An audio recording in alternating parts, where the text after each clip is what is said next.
एक बार की बात, एक भौरा जो था वो रस लेने के लिए चल देता है।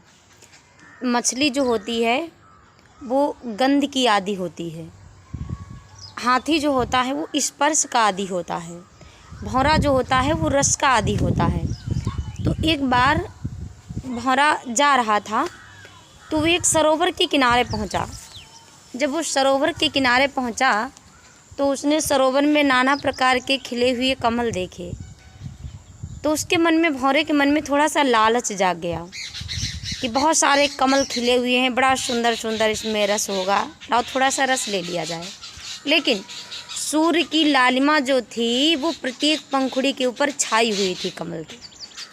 सूर्य अस्त होने वाला था, सूर्य जो था वो अस्त होने वाला था और कमल तभी तक खिलेगा जब तक सूर्य की किरणें उस पर लगेंगी।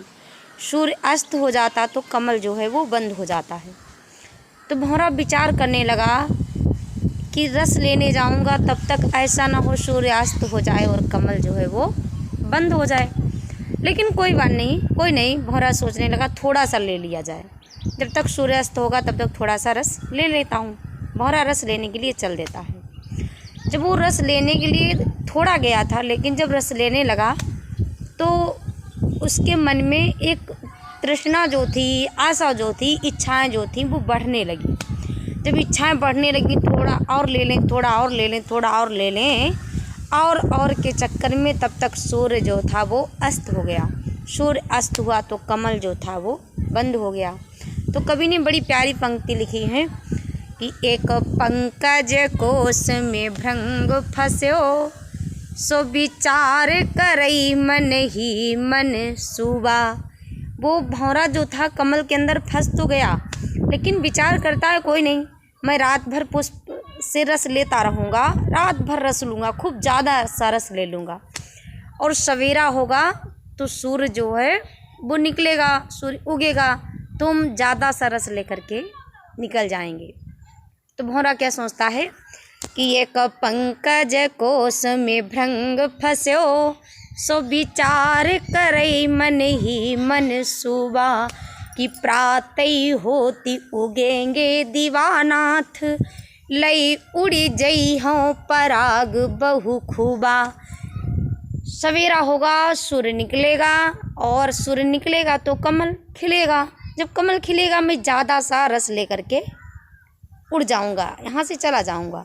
लेकिन हुआ क्या कि प्रातः होती उगेंगे दीवानाथ, लई उड़ी जई हों पराग बहु खूबा। सवेरा होने वाला था, हुआ नहीं था, तब तक हुआ क्या, बोले आई गजेंद्र ने चाबी लियो, बोले आई गजेंद्र ने चाबी लियो, और रह गई मन की मन में मन सुबा। तब तक एक हाथी आता है और उस कमल को तोड़ के खा लेता है, उसको चबा लेता है। तो भौरे की जीवन की लीला जो थी वो कमल के अंदर ही समाप्त हो जाती है, उसकी इच्छाएं भी खत्म हो जाती हैं। तो प्यारे वही दशा हम सब लोगों की है, वही कंडीशन हम सब लोगों की है। भगवान ने सुंदर सी ज़िंदगी दी है और हम ज़्यादा के चक्कर में, जैसे भौरा ज़्यादा के चक्कर में फंस जाता है, उसी तरीके से हम लोग ज़्यादा के चक्कर में थोड़ा ये कर लें, थोड़ा वो कर लें, ये कमा लें, वो कमा लें, इसको अपना बना लें, उसको अपना बना लें। तब तक क्या होता है, एक मतलब गजेंद्र रूपी काल आता है। जैसे उस भौरे का काल आ गया, उसकी जीवन की लीला जो थी वो समाप्त हो गई। ऐसे हम लोगों का एक काल आएगा और जीवन की लीला जो है वो ख़त्म हो जाएगी, समाप्त हो जाएगी, ज़िंदगी ख़त्म हो जाएगी।